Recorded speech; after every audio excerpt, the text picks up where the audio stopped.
और national conference ने प्रत्याशियों की पहली सूची जारी कर दी है। पहली सूची में 19 उम्मीदवारों के नाम जारी किए गए। इस वक्त की बड़ी खबर, जैसा कि हमने आपको पहले बताया था, हसनैन मसूदी पामपोर से उम्मीदवार बनाए गए हैं। इसी तरह से मोहम्मद खलील को पुलवामा से उम्मीदवार बनाया नेशनल कॉन्फ्रेंस ने। तो नेशनल कॉन्फ्रेंस ने अपने 19 उम्मीदवारों के नामों की पहली सूची जारी कर दी है।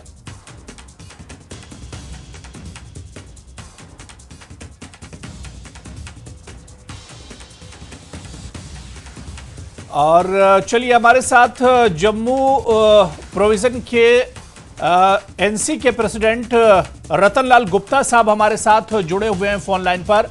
रतनलाल गुप्ता जी, आपका बहुत स्वागत है न्यूज़ 18 JKLHH में।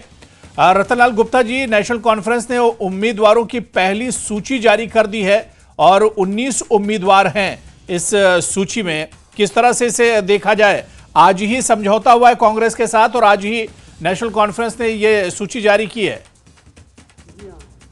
देखिए, आज जो समझौता हुआ है कांग्रेस के साथ, बड़ा एमिकेबली समझौता हुआ है जी। हमारी हाईकमान की और कांग्रेस की हाईकमान के लोग भी यहाँ आए थे, तो आपस में बड़े अच्छे एटमॉस्फेयर में ये एमिकेबली सेटलमेंट हुआ है। तो नेशनल कॉन्फ्रेंस को ये उम्मीद की जो हमारे हिस्से में आए हैं सीटें, उसकी हमने पहली लिस्ट निकाली है। मोस्ट वेलकम है। ये तो जम्मू कश्मीर के अंदर 10 साल के बाद यहाँ इलेक्शन होने जा रहा है 14 के बाद।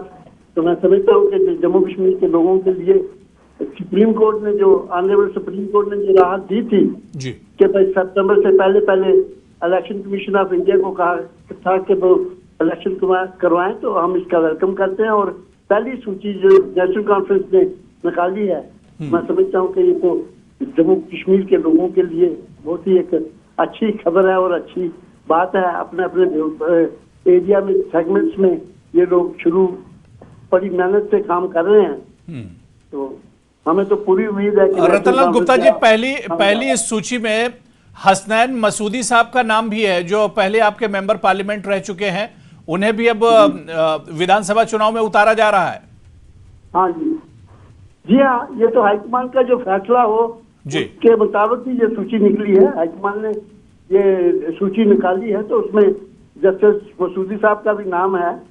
वेलकम है। ये तो बड़ा अच्छा, वो हमारे लिए एक लुमिनरी हैं, हाई कोर्ट के जस्टिस रिटायर्ड हुए हैं, तो ये तो बड़ी एक अच्छी बात है। अब वो लोगों की, जम्मू कश्मीर के लोगों की खिदमत करना चाहते हैं।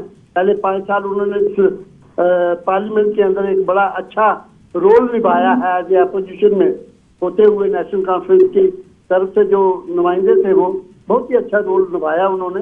तो अब मैं समझता हूँ कि जम्मू कश्मीर की असेंबली के अंदर भी वो एक बहुत ही अच्छा काम करेंगे। और बिल्कुल बहुत शुक्रिया रतनलाल गुप्ता जी, हमारे साथ जुड़ने के लिए, अपना कीमती वक्त देने के लिए बहुत बहुत शुक्रिया सर।